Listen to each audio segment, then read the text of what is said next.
Middle east में तुर्की लगातार Israel के ऊपर हावी है, वहीं दूसरी तरफ वो पर्दे के पीछे से यूक्रेन में पुतिन का साथ दे रहा है। तुर्की मध्य पूर्व में एक ऐसा धड़ा तैयार कर रहा है जो उसके साथ इजराइल की मुखालफत करने के लिए खड़ा हो। वहीं यूक्रेन युद्ध की वजह से पुतिन और तुर्की की नजदीकियां और ज्यादा बढ़ गई हैं। तुर्की के राष्ट्रपति तैयब अर्दोगान ने तमाम मंचों पर खुलकर इजराइल के खिलाफ हमला किया है।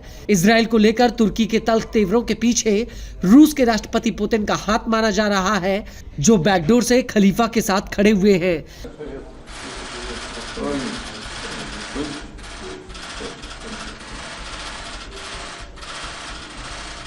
लेकिन अब काला सागर में रूस और तुर्की दोनों को ही एक बहुत बड़ा झटका लगा है।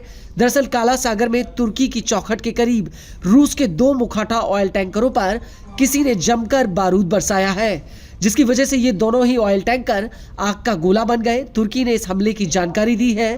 तुर्की के ट्रांसपोर्ट मंत्रालय के मुताबिक ये दोनों ही ऑयल टैंकर खाली थे, जिन पर 28 नवंबर 2025 की रात को हमला हुआ।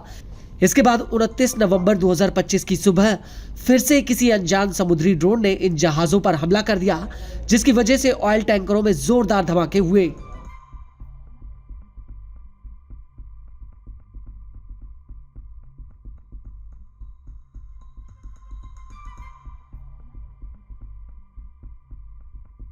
बता दें कि काला सागर में रूस से जुड़े जिन 2 जहाजों पर हमला हुआ है, उनका नाम कैरो और विराट है।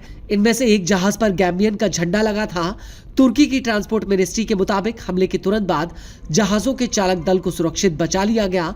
वहीं इस हमले को लेकर तुर्की की मैरीटाइम अथॉरिटी का कहना है कि ये जहाज तुर्की के बंदरगाह से करीब 64 किलोमीटर दूर काला सागर में थे।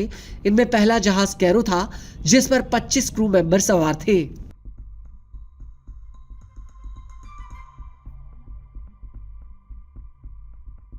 रिपोर्ट के मुताबिक कैरो ऑयल टैंकर रूस की तरफ जा रहा था।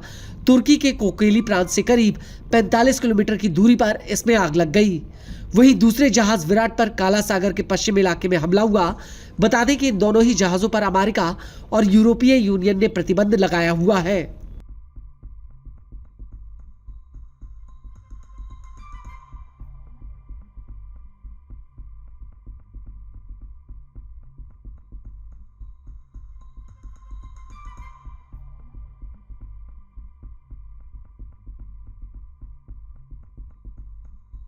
इस सब के बीच बड़ी बात यह है कि कैरो एक स्वेजमैक्स क्लास टैंकर है, जो गाम्बियन झंडे के साथ जा रहा था।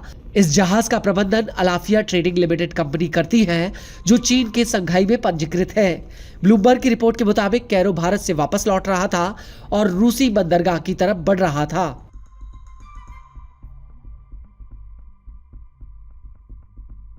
वहीं इस हमले को लेकर तुर्की के परिवहन मंत्री अब्दुल कादिर ओरागोलू का कहना है कि दोनों जहाजों पर संभावित रूप से समुद्री बारूद, ड्रोन या मिसाइल से हमला किया गया है। अब्दुल कादिर के मुताबिक कैरो पर समुद्री बारूद से हमला किया गया।